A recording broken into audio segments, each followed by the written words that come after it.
fundamental os xabaríns para nós é se nos atopamos cun na estrada cando imos conducindo.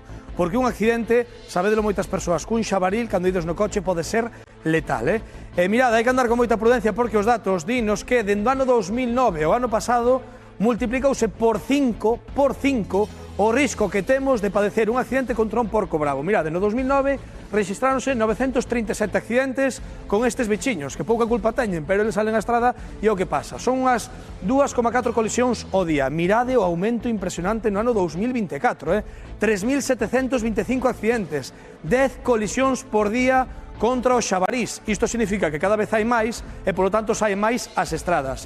E ante esta situación, Rocío, sen dúbida, é importantísimo saber como reaccionar, incluso para salvar a vida.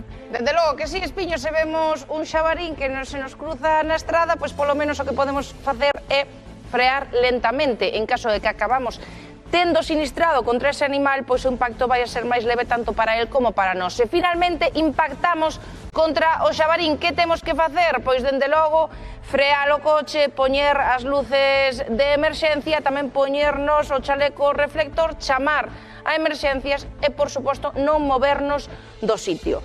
Hoxe estamos con David, que ten un taller en Sada, e dinos, David, que entre os meses de outubro e de marzo, alo menos un sinistro o día con xabarín atende el, un coche que ten que arranxar precisamente porque bateu contra un animal. E ollo, porque as reparacións poden chegar a ascender aos 6.000 euros. Tamén nos dá un consello que, dende logo, podemos ter máis que en conta, atentos, porque dinos que nas cláusulas do noso seguro do coche podemos engadir unha que é precisamente que nos cubra calquer tipo de accidente cinexético.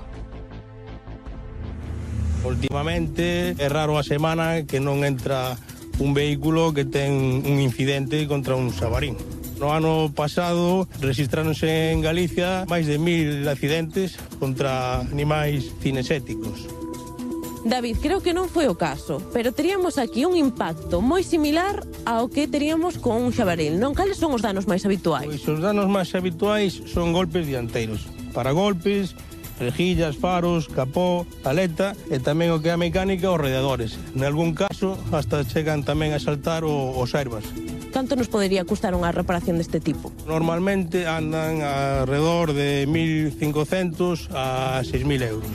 Moi importante, ainda que temos a póliza a todo riesgo, ter a cláusula que cubra o de animais cinexéticos. Se o accidente, o sinistro é cerca dun coto de caza, ten que responsabilizarse dise sinistro. E despois, se é unha autopista, teñen que responsabilizar eles dese dano porque teñen a obligación de ter zonas protegidas para que os animais non podan acceder á autovía. E unha vez que temos o sinistro, o primeiro que hai que facer, poñer o chaleco reflectante, os pilotos de emergencia e despois o recomendable é chamar a emerxencias, o 112, o Garda Civil para que abra un atestado do sinistro e documentar con fotografías do animal, do coche e do lugar onde aconteceu o sinistro. Estamos falando xa do propio sinistro, David, pero como debemos actuar se estamos en estrada, vemos o animal de frente, é inminente que vamos ter un impacto? Cal é a mellor maneira de proceder para minimizar o golpe? Eu recomendaría sempre frenar para intentar evitar o impacto, nunca intentar esquivar, porque podes ter un sinistro moito maior ao chocar de frente contra outro vehículo. No caso de que non das evitado o impacto, eu recomendo sempre hasta levantar os frenos para que o coche non baixe moito de diante e evitar que o animal poda entrar no habitáculo do vehículo.